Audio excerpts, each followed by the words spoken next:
잘 될 것 같던 순간 갑자기 흔들렸다면 실패한 것이 아니라 익숙한 기준이 흔들리고 있는 것일 수 있습니다. 며칠 전까지만 해도 왠지 좋은 흐름이 느껴졌습니다. 이번에는 정말 달라질 것 같았고 마음도 전보다 가벼웠습니다. 그런데 어느 순간 갑자기 불안이 올라옵니다. 내가 또 망쳤나? 괜히 기대한 건 아닐까? 내가 흔들려서 좋은 흐름을 끊어버린 건 아닐까? 많은 사람은 이 순간을 변화가 멈췄다는 신호로 받아들입니다. 하지만 문제는 흔들림이 찾아온 것 자체가 아닐 수 있습니다. 흔들리는 자신을 보며 역시 나는 다시 예전으로 돌아갔어 라고 단정하고 실제로 예전의 선택을 반복하는 것이 더 큰 문제일 수 있습니다. 오늘은 왜 변화가 시작될 때 오히려 불안해지는지 그리고 흔들려도 예전 선택으로 돌아가지 않는 방법을 이야기해 보겠습니다. 변화는 설렘만 만들지 않습니다. 변화는 두려움도 함께 데려옵니다. 우리는 새로운 현실을 원하면서도 오래 반복한 현실을 더 익숙하고 예측 가능한 상태로 느끼기 때문입니다. 지금의 현실이 만족스럽지 않더라도 그 안에서 반복해온 생각과 반응은 내 마음에 익숙합니다. 연락이 늦으면 먼저 거절당했다고 생각하는 것, 좋은 일이 생겨도 곧 문제가 생길 것처럼 의심하는 것, 기회가 찾아오면 기대하기보다 실패할 이유부터 찾는 것, 이런 반응은 나를 힘들게 하지만 적어도 낯설지는 않습니다. 반대로 나는 사랑받아도 된다고 느끼는 것, 돈이 들어와도 곧 사라질까봐 두려워하지 않는 것, 좋은 기회가 왔을 때 숨지 않고 한 번 더 바라보는 것은 내가 원하던 일인데도 마음에는 낯설 수 있습니다. 잠재의식은 때때로 좋은 것과 나쁜 것을 구분하기보다 익숙한 것과 낯선 것을 먼저 구분하는 듯 움직입니다. 그래서 새로운 선택을 시작하거나 익숙한 기준에서 벗어나려 할 때 마음은 다시 예전 상태로 돌아가려 할 수 있습니다. 갑자기 의심이 많아집니다. 확인하지 않아도 될 것을 계속 확인합니다. 이미 괜찮은 답을 받았는데도 상대의 말투 하나를 다시 해석합니다.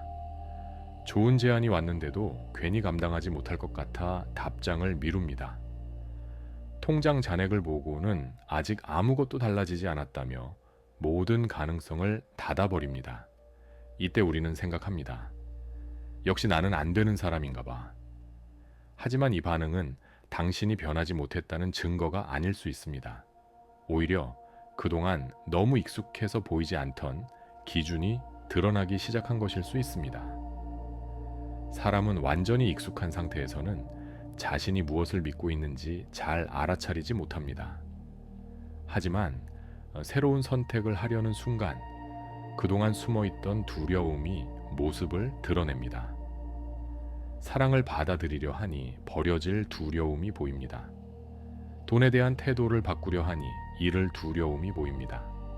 자신을 믿어보려 하니 다시 실패할지 모른다는 두려움이 보입니다. 두려움이 새로 생긴 것이 아닙니다. 새로운 선택을 하려는 순간 그동안 익숙함 속에 가려져 있던 두려움이 보이기 시작한 것입니다. 이때 두려움을 없애려고만 하면 마음은 더 힘들어집니다. 나는 불안하면 안 돼. 이 생각을 하면 불안 위에 또 다른 불안이 쌓입니다. 나는 왜 아직도 이러지? 이 생각을 하면 흔들림은 자기 비난으로 바뀝니다.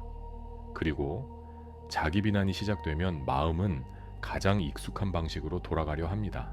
기대하지 않는 것, 움직이지 않는 것, 상처받기 전에 먼저 포기하는 것입니다. 여기서 가장 중요한 것은 흔들리지 않는 사람이 되는 것이 아닙니다. 흔들려도 예전 선택으로 돌아가지 않는 사람이 되는 것입니다. 불안이 올라왔다고 연락을 계속 재촉하지 않는 것, 두려움이 생겼다고 좋은 제안을 바로 거절하지 않는 것, 통장 잔액을 보고 마음이 철렁해도 공포만으로 중요한 결정을 내리지 않는 것, 이런 작은 선택들이 새로운 기준을 만듭니다. 내면이 바뀐다는 것은 하루아침에 모든 감정이 사라지는 일이 아닙니다. 같은 불안이 올라와도 이전과 다른 말을 하고 다른 선택을 하는 것입니다. 예전에 나는 불안하면 멈췄습니다. 새로운 나는 불안해도 한 걸음은 움직입니다. 예전에 나는 좋은 일이 생기면 곧 잃을 것부터 걱정했습니다. 새로운 나는 의심이 올라와도 가능성을 바로 닫지 않습니다. 예전에 나는 작은 흔들림을 실패의 증거로 해석했습니다. 새로운 나는 아직 결론 내릴 때가 아니라고 말할 수 있습니다. 바로 이 차이가 새로운 기준입니다. 하지만 흔들림이 찾아왔다고 해서 그것이 반드시 소원이 곧 이루어진다는 예언은 아닙니다. 불안을 좋은 징조로 바꾸어 해석한 뒤 또다시 결과만 기다리기 시작하면 마음은 여전히 감시 안에 머뭅니다. 오늘 불안했으니 내일 좋은 일이 생기겠지. 이렇게 흔들리는 것을 보니 거의 다 온 게 틀림없어. 이렇게 불안을 거래처럼 바라보면 마음은 편안해지는 대신 새로운 확인거리를 찾습니다. 중요한 것은 흔들림이 무엇을 예고하느냐가 아닙니다. 흔들리는 순간 내가 어떤 기준으로 돌아가느냐입니다. 작은 흔들림을 곧바로 거절과 실패의 증거로 해석하는 것. 그것이 오래된 현실을 유지해 온 익숙한 기준일 수 있습니다. 변화는 기분이 좋아지는 순간보다 예전의 결론을 더 이상 자동으로 믿지 않는 순간에 시작됩니다. 불안은 여전히 말할 수 있습니다. 또 안 될 거야. 지금 포기하는 것이 안전해. 하지만 이제 당신은 그 말을 명령처럼 따르지 않을 수 있습니다. 불안은 하나의 감정이지 오늘의 결정을 대신 내려주는 기준은 아니기 때문입니다. 불안이 올라오면 손을 가슴 위에 가볍게 올려보세요.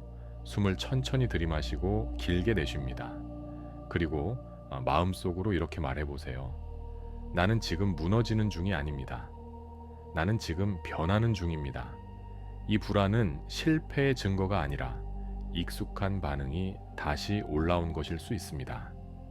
나는 오늘 예전과 다른 선택 하나만 하겠습니다. 그 다음 자신에게 물어보세요. 두려움만으로 결정하지 않는다면 나는 무엇을 선택할까? 거창한 답을 찾지 않아도 됩니다. 미뤄둔 답장을 차분히 보내는 것일 수 있습니다. 불안해서 닫아둔 제안을 다시 읽어보는 것일 수 있습니다. 결과를 확인하던 휴대폰을 내려놓고 오늘 해야 할 일 하나를 끝내는 것일 수 있습니다. 핵심은 불안이 완전히 사라진 뒤 행동하는 것이 아닙니다. 불안이 있는 상태에서도 두려움만으로 결정하지 않는 것입니다. 새로운 현실은 어느 날 갑자기 완성된 모습으로 나타나기보다 내가 반복하는 선택 안에서 먼저 자리를 잡습니다. 혼자 결론 내리지 않게 됩니다. 공포만으로 가능성을 닫지 않게 됩니다. 결과를 계속 감시하기보다 오늘 할 수 있는 선택으로 돌아오게 됩니다. 그래서 새로운 기준에 적응하는 동안 나타나는 흔들림은 실패가 아닐 수 있습니다. 이 시기에 다시 익숙한 상태로 돌아가고 싶은 마음이 생기는 것은 자연스럽습니다. 하지만 돌아가고 싶은 마음이 올라왔다고 해서 실제로 예전 선택을 반복해야 하는 것은 아닙니다. 흔들릴 수 있습니다. 불안할 수 있습니다. 그래도 오늘의 선택은 달라질 수 있습니다. 댓글에는 이렇게 남겨보세요. 나는 지금 무너지는 중이 아니라 변하는 중입니다. 이 문장은 불안을 부정하는 확언이 아닙니다. 익숙한 반응을 알아차리고 새로운 기준을 선택하겠다는 문장입니다. 흔들림이 소원이 이루어질 징조라고 누구도 단정할 수는 없습니다. 하지만 분명한 것은 있습니다. 예전과 다른 삶을 살기 위해서는 예전과 다른 기준이 내 안에 자리 잡아야 합니다.